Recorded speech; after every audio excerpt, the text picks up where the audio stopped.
আমাদের ধর্মঘটের মূলত তিনটে দাবি, সেই দাবিকে সামনে রেখে আজকে আমরা সংগ্রামী যৌথ মঞ্চ এবং সরকারি কর্মচারী পরিষদের ডাকে আজকে আমরা 13ই মার্চ সারা রাজ্যব্যাপী আমরা ধর্মঘট পালন করছি।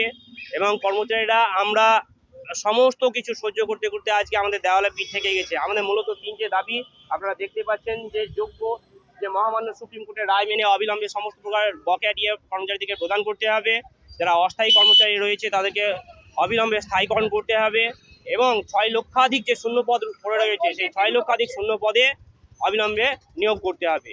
মূলত এই তিনটে দাবিতে আমরা সারা রাজ্য জুড়ে আজকে ধর্মঘট পালন করছি এবং সকল স্তরের কর্মচারী, পেনশনার্স, অস্থায়ী কর্মচারী এবং যারা চাকরি প্রার্থী তারাও আমাদের সঙ্গে আজকে সামিল হয়েছেন।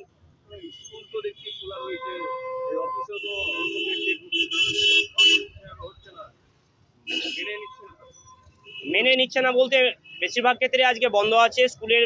আপনি বেশিরভাগ ক্ষেত্রে স্কুলে গিয়ে দেখবেন যে বেশিরভাগ স্কুলে আজকে বন্ধ আছে।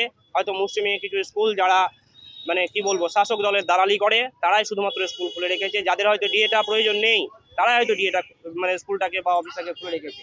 কিন্তু যাদের ডিএ প্রয়োজন আছে, আজকে এই 70 ঊর্ধ্ব এই মহিলার আজকে পেনশনের যে টাকাটুকু সেই টাকা দিয়ে তাদের আজকে ওষুধ কেনার মানে পয়সা জুটছে না, তারা আজকে রাস্তায় নামতে বাধ্য হয়েছে। আজকে আপনারা দেখছেন যে ডিএম অফিসে এসআইআর এর মানে যে কাজে, সেই এসআইআর এর কাজে আজকে কি হয়েছে, একদম গ্রামগঞ্জ থেকে আবাল বৃদ্ধ বণিক তারা সবাই আজকে এখানে